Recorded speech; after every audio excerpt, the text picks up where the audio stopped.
Baiklah, seterusnya adalah pandangan kami kenapa aktiviti ini dianggap tidak beretika. Terdapat 8 sebab kenapa kami menganggap aktiviti ini tidak beretika. Yang pertama adalah maklumat tidak tepat kerana konsentrasi daripada individu yang tidak bertauliah, mendapat kesan sampingan daripada konsultasi yang tidak tepat dan kesan daripada ubat yang dibeli, mendapat produk tidak berdaftar, mendapat produk tiruan, mendapat produk yang dicampur dengan racun berjadual, terdedah kepada iklan yang tidak sahih dan produk yang memudaratkan kesihatan. Produk dirampas di pintu negara bagi pembelian ubat di luar negara, penipuan atau skam. Antara sebab kenapa ini dianggap tidak beretika adalah kerana maklumat yang diberikan adalah tidak tepat disebabkan individu tersebut tidak mempunyai tauliah. Seseorang yang hendak konsultasi berkenaan dengan ubat-ubatan haruslah mendapat pengiktirafan daripada Majlis Perubatan Malaysia (MMC), dan jika individu tersebut tidak mendapat pengiktirafan, ini telah dianggap sebagai suatu tindakan jenayah dan telah menyalahi undang-undang. Seterusnya, pengguna akan mendapat kesan sampingan daripada konsultasi yang tidak tepat dan kesan daripada ubat yang dibeli. Kebiasaannya, penjual yang memberikan konsultasi berkenaan ubat tidak mempunyai kepakaran dalam bidang ubat-ubatan. Mereka akan memberi tahap keperluan dos yang sama untuk setiap orang. Dan jika seseorang itu mendapat dos yang berlebihan, ianya secara tidak langsung akan memberi kesan negatif kepada pengguna tersebut. Yang ketiga adalah pengguna akan mendapat produk tidak berdaftar. Penting ke produk yang berdaftar ini?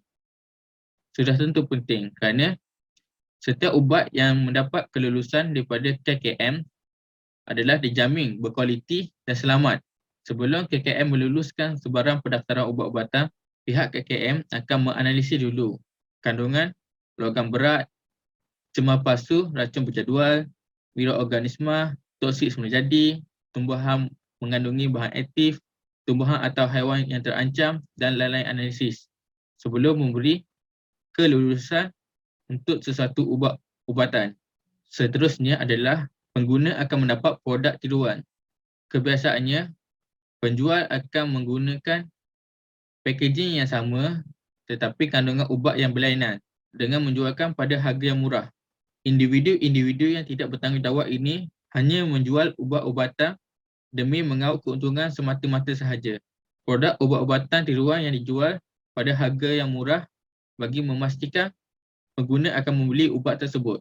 Kebiasaannya, pengguna yang tidak menghiraukan kesahihan sesuatu produk pasti akan terjebak dengan pembelian produk tiruan ini.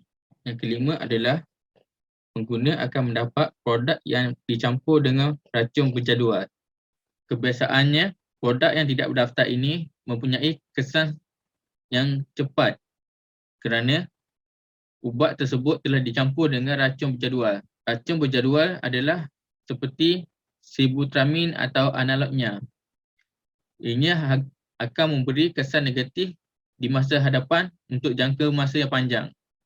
Antara kesan sampingan racun berjadual ialah serangan jantung, peningkatan tekanan darah, kegagalan buah pinggang dan lain-lain lagi. Seterusnya adalah pengguna terdedah kepada iklan yang tidak sahih dan produk yang memudaratkan kesihatan. Mengikut Akta Ubat, Iklan dan Jualan 1956 dan pertukaran undang-undang lain, sesuatu iklan mengenai ubat haruslah tidak berunsur kepalsuan, tidak berlaku penipuan, tidak mengelirukan, tidak mengambil mata, tidak memuji diri yang secara berlebih-lebihan atau bersifat sensasi. Bagaimana kita tahu, kebiasaannya di platform-platform media sosial terdapat banyak ubat-ubatan yang dijual dengan memberi ujian yang berlebih-lebihan. Malah terdapat juga testimoni yang menunjukkan bahawa ianya sangat berkesan. Seterusnya adalah kebiasaannya produk ubat-ubatan yang tidak didaftar akan dirampas di pintu masuk negara kerana ianya akan memberi kesan yang buruk kepada rakyat Malaysia yang membeli ubat tersebut. Namun begitu, warga asing seringkali seluduk ubat-ubatan tidak berdaftar melalui jalan-jalan tikus kerana terdapat permintaan yang sangat tinggi dalam kalangan warga negara Malaysia sendiri. ubat-ubatan tersebut sangatlah tidak berkualiti, malah membahayakan pengguna. Yang terakhir adalah penipuan atau scam. Scam kesihatan dianggap sebagai penipuan produk atau servis kesihatan yang didakwa ianya berkesan merawat atau menyembuh penyakit atau sebarang masalah kesihatan.